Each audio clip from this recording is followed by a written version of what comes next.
Alors, sans victimisation, pourquoi nous insultent-ils parfois? Pourquoi donnent-ils l'impression que nous ne sommes pas des êtres humains? Quand je dis nous, vous me regardez, vous comprenez ce que je souhaite dire. C'est une réalité dans le monde et de plus en plus, il y a ces vagues de traitement par rapport à certaines origines qui sont vraiment remarquables. On en parle, il y a des scènes, il y a des situations, il y a des vécus réels qu'on regarde sur les réseaux sociaux. Mais pourquoi? Je vais te dire pourquoi. Sur cette chaîne, je parle à la femme dans la diaspora, celle qui a pris la ferme décision de réussir loin de chez elle. Nous ne sommes pas ici pour les polémiques ou pour les activismes. Nous sommes ici pour travailler sur nous, pour nous encourager et nous motiver. Ma belle, sais-tu que tu es le maillon d'une chaîne, la chaîne humaine, que tu appartiens au maillon de la chaîne globale, la chaîne mondiale. Tu es aussi un maillon de la chaîne du continent d'où tu viens, maillon de la chaîne de ton pays, la chaîne humaine de la province d'origine dans ton pays, de ta ville natale, de ton village, de ta famille. Tu es un maillon de la chaîne et tu appartiens à plusieurs niveaux de chaîne humaine qui constituent la chaîne humaine globale. Et en tant que maillon d'une chaîne, c'est important qu'un maillon soit fort. J'ai ici une petite chaîne, je vais vous montrer. Voilà, donc voici une chaîne. Et cette chaîne est constituée de maillons qui se tiennent les uns les autres afin que la chaîne ait de la pertinence, qu'on puisse l'utiliser. Alors, un maillon est un de ces éléments qui aident la chaîne à être constituée et à être utile. Si un maillon est cassé, brisé, cette chaîne ne peut pas tenir. Je ne peux pas la porter. Elle ne peut pas fonctionner. C'est ainsi que nous sommes en tant que maillons de chaîne humaine. Dans quelques pays dans la diaspora où tu te trouves, tu es aussi le maillon de la chaîne de cette société parce que tu as été accueilli afin de jouer un rôle. Oui, en tant qu'humain, tu as été accueilli. C'est beau que tu sois là parce que c'est comme ce pot de fleurs derrière moi. Plusieurs couleurs dans une société rendent cette société vraiment merveilleuse. Et si les gens, les autorités, les gouvernements, que ce soit même les personnes qui arrivent comme nous, si nous comprenons la valeur de cette chaîne humaine qui est comme un bouquet de fleurs rayonnant, nous allons tous en profiter, qu'à cela ne tienne. Parlons de toi en tant que maillon de la chaîne de cette société. Savez-vous, chaque société a un état d'esprit qui catalyse sa réussite. Et quand on arrive dans une société, c'est important de comprendre cela. Et c'est là où on parle d'adaptabilité, d'intégration. Et pour savoir bien s'intégrer, c'est important de comprendre cette réalité. Chaque société fonctionne différemment. Chaque pays réussit différemment. Alors quand tu arrives dans un pays, c'est important pour toi, ma belle, de comprendre quel est l'état d'esprit de ce pays. Comment est-ce que les gens fonctionnent, les natifs ou les étrangers qui étaient là avant moi. Ceux qui réussissent, c'est quoi leur état d'esprit? Et quand on le comprend, on peut faire les choses dans la bonne direction. Et ici, je ne parle pas d'assimilation. Je parle simplement du fait qu'on comprenne que c'est important d'avoir un alignement avec la société qui nous accueille, de comprendre la résonance entre ce pays et moi afin de s'aligner d'une façon ou d'une autre. C'est ça l'intégration. Ça ne veut pas dire que tu vas oublier toutes tes traditions, que tu vas oublier tes coutumes, pas du tout. Mais l'adaptation se fait dans un cadre. C'est un jeu entre la culture qui t'accueille et ta culture et savoir trouver l'équilibre. Mais maintenant, certaines sociétés sont vraiment capitalistes, très capitalistes. On ne peut pas se voiler les yeux parce que c'est un fait.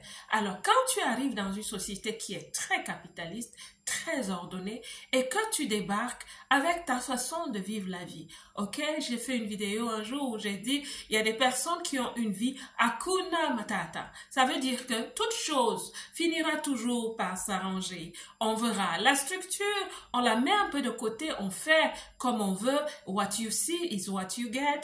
Ma belle, c'est pour ça qu'à un moment donné, nous commençons à nous développer dans nos faiblesses. C'est-à-dire, nous créons notre système dans les faiblesses et on s'accommode avec. Mais certaines sociétés ne s'accommodent pas avec. C'est un peu dur ce que je suis en train de dire. Mais ma belle, comprends une chose. Il y a des pays où tu atterris en courant.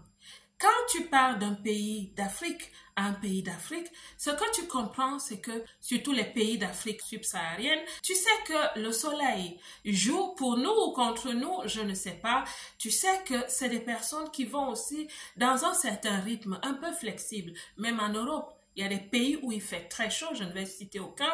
C'est aussi un peu Hakuna Matata. C'est aussi des pays où on prend des pauses, la sieste à midi. Vous savez, le soleil joue sur nous. Donc, quand tu pars d'un pays africain où il y a du soleil vers un autre pays africain où il y a du soleil, tu entres dans le rythme. Le rythme reste le même. Mais quand tu vas en Occident, ma belle, il n'y a pas de demi-mesure. Atterris en courant. Je dis souvent, parfois, on ne pleure pas. Tu pleures dans ta chambre, tu pleures dans ta maison, marié, tu pleures dans les bras de ton homme et vice-versa.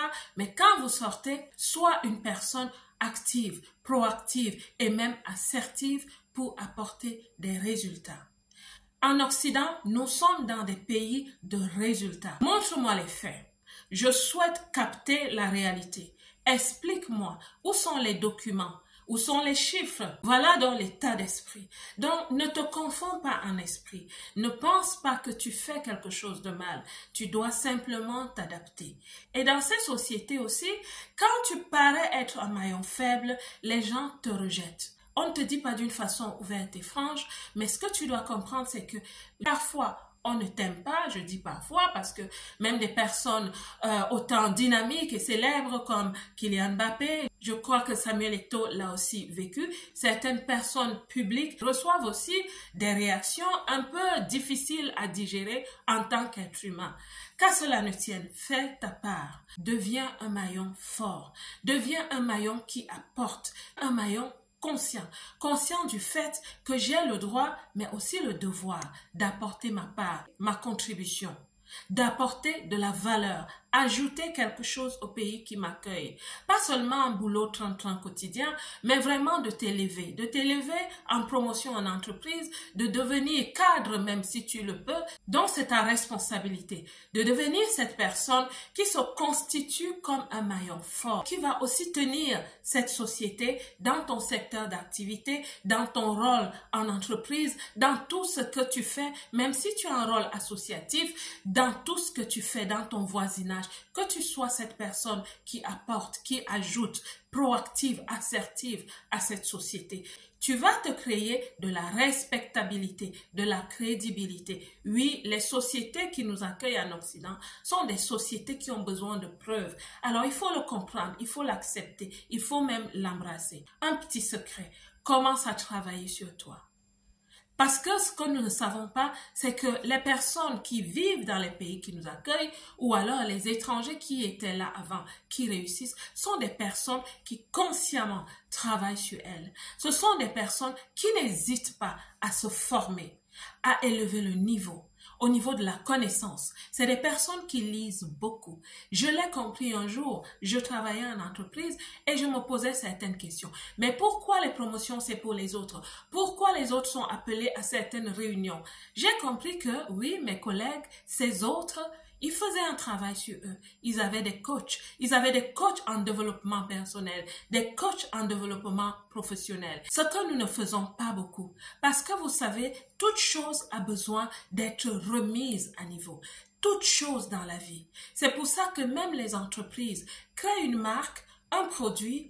De temps en temps, ils remodèlent ce produit. Ils créent un autre design à ce produit. Et c'est pour ça aussi que je vais te conseiller le personal branding. En 2025, je vais vous parler du personal branding. Pour celles qui souhaitent sortir de l'eau, sortir de l'engouffrement des factures, des situations que vous ne savez pas gérer et qui souhaitent même sortir du lot pour devenir ces femmes qui écrivent leur nom dans les pays qui les accueillent et même dans nos pays d'origine. Nous allons travailler sur nous. Nous allons nous empaqueter comme un produit qui se laisse designer pour être remis à niveau. Nous allons nous redesigner. Nous allons activer nos potentiels. Nous allons surtout travailler sur notre identité.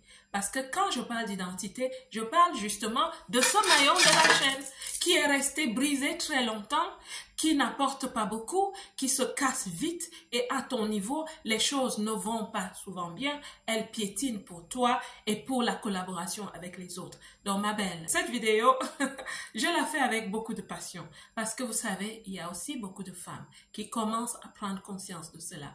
Pour ne plus se faire insulter, travaillons sur nous, devenons la meilleure version. Ce qui fait que le jour où on te dit que tu es comme un... Tu te regardes et tu te dis, je ne suis pas je suis un être humain qui est florissant. Je préfère être comme un Kylian Mbappé. Appelez-moi tous les noms que vous voulez, mais quand je regarde à mon parcours, la personne que je suis devenue, la lumière que j'émets à travers le monde, j'ai écrit mon nom. Appelez-moi comme vous voulez. C'est l'état d'esprit que nous devons développer, mes belles. Il y en a qui me reconnaissent, il y en a qui ont encore un problème. Donnons-leur un peu de temps. La belle diaspora, que Dieu vous bénisse. Comme d'habitude, moi, je vous aime.